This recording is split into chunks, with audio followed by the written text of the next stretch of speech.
What's up YouTube? For tonight I have a full weapons team. This one was meant to be for Mystery Monday, but as per usual we didn't get to it to Wednesday. If you have any theme teams you'd like me to do, leave it in the comment section. Highest thumbs up comment will be the winner. As well, if you also have a really interesting or idea that sparks my interest, you may be picked for a Mystery Monday, which generally happens on a Wednesday or Thursday or Friday. Anyways, okay, so got some bloopers at the end of the video. Make sure you check them out. They were very, very funny. And let's get this battle started. Now, there's a couple of unorthodox sets, as per usual, that work very nicely in this battle. Okay, so we have a Tornado's lead against my Bastiodon. Now, I'm actually running a Choice Specs Bastiodon, which is absolutely terrible, but I just wanted to run it for the fun. You know, that's what I usually do with these sets. So I actually went for the Ice Beam here because I thought that'd be nice and super effective against it and do some solid damage as well. And you know, you wouldn't be expecting Ice Beam on a Bastiodon. And the greatest thing happened here. Gliska actually comes in there, you know, thinking, I don't know, what does a Bastiodon normally do? Maybe a Metal Burst, Stealth Rock, something like that. And I couldn't have hoped for a better start there, taking the Gliska out with the Ice Beam. That was amazing. So since I was locked into Ice Beam Choice Specs, Tyranitar's going to come in here with Unnerve, which was interesting. And I have to swap out there because I'm expecting like an Earthquake or something that will just destroy Bastiodon. Okay, so I'm going to go into my bulky Escavalier.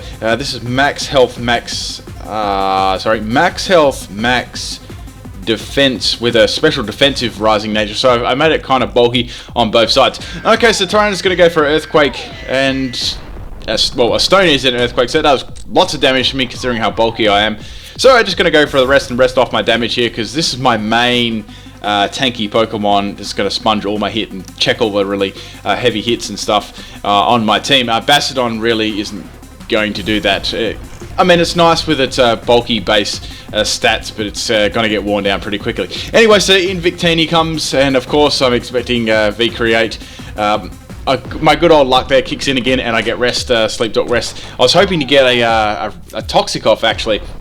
Anyways, that's life. So back into Bastiodon here, just tank whatever move this thing throws me. And of course it's the V-Create. Even just with my base stats, I think I was max health, max special attack. Even with max health, I take that, so that's a 3-hit KO.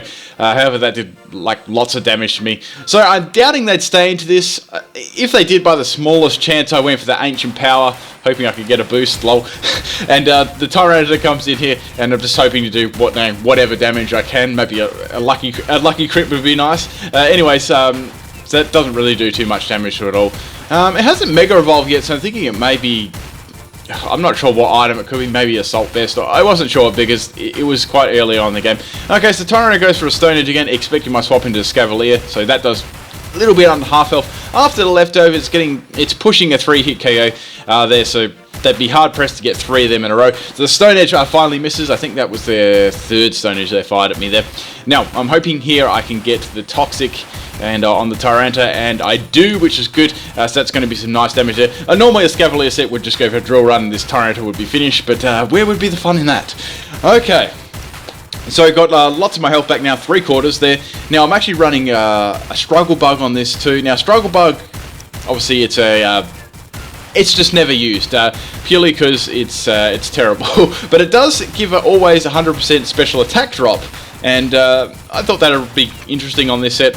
You know, you could just hang in for a long time. Since I've already maxed my defenses, you know, I can just wear them down with Toxic and Struggle Bug, so their attacks would pretty much do nothing in the end, and cause a lot of swaps. Okay, even in this case with the Struggle Bug up on Victini, I'm going to get absolutely wrecked. So I don't have many options on my team here to go into, so I want to go back into my Bastiodon here. He's pretty much run his race. The surprise factor with him is over. Like, it's obvious that I'm a special set. I wasn't... It's probably not obvious that I'm running Choice Specs, but it's probably obvious that I was running max special attack. So you obviously expect all a max special attack move there. So sacrificing my Bastiodon there, but man, he did well there. Tanked some nice hits from Victini, and mainly got rid of that Gliska at the start of the battle, which was amazing because that would have been a pain in the royal backside to deal with. Okay, so it's 1 poke down all. It's pretty even at the moment. So I've got my Blastoise here, and you probably think, oh, why didn't you swap into Blastoise before? I wanted to conserve my Blastoise health. Still wouldn't be fun to be swapping into multiple V-Creates from Victini. Okay, so I'm using a Mega Blastoise here, which doesn't really happen very often, so Save of the moment. Now, I wanted to run a physical Blastoise, which would be pretty fun. It gets access to Fake Out and a whole bunch of, a couple of another priority moves there. Got a crit, which is nice there. Now, Tornadus goes for the Grass Knot here. I was like, fuck, that's going to do shitloads, and I just hang on with 27 health. Man, that was really, really close. I'm so glad I lived that, and I was able to get the Ice Punch off here. Was my way of dealing with grass Pokemon, and that takes Tornadus out. But man, that Grass Knot did heaps to me. Okay, so we've got the Glade here, half thinking, okay, well, you know, I could use, well, Fake Out definitely won't affect it, because it probably has, you know, it's probably going to be the Mega Glade, and I did have an idea with my Blastoise that I wanted to save it for the rest of the battle for Victini.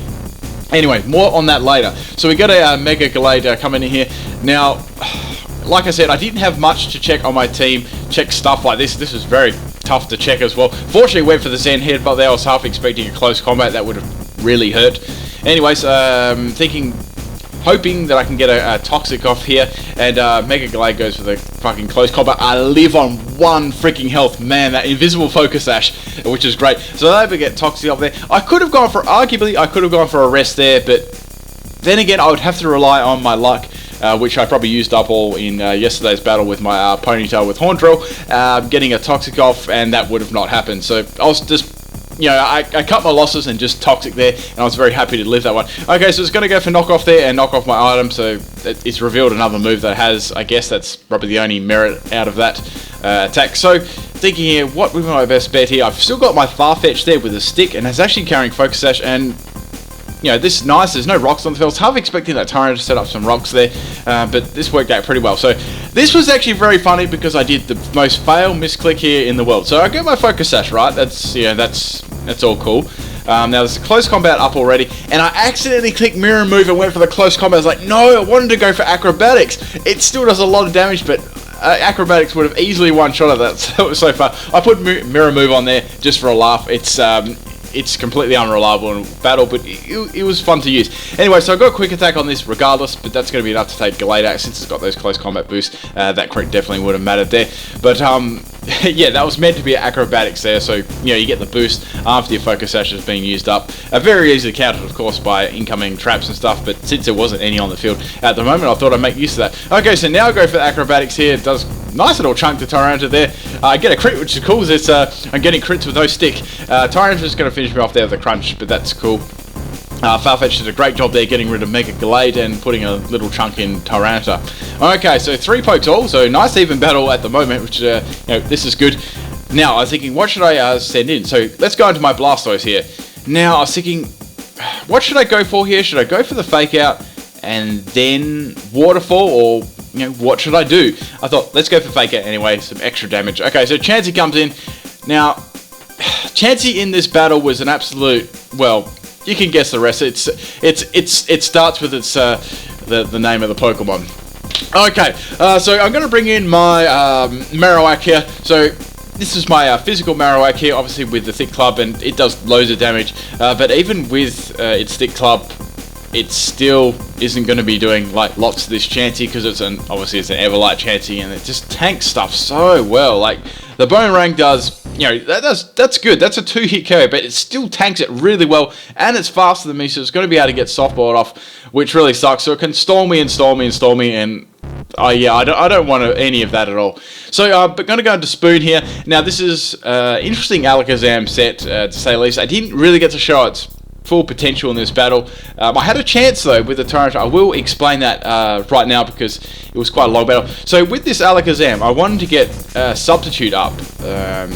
You know, Substitute is quite common on Alakazam, I know that, but I wanted to get the Substitute up, and didn't have too many ways of hitting the Dark types outside of Focus Blast and Dazzling Gleam and that sort of thing. So I had Psyshock, I had Shadow Ball for opposing you know, Psychic types. I had Substitute, and I had Miracle Eye as well. So if I had my Substitute up, that Tyranitar could come in. I could use Miracle Eye on it. If you don't know what Miracle Eye is, it actually changes you know, Psychic types to hit Dark types, making them actually neutral, which is interesting. I thought that would be cool on Alakazam.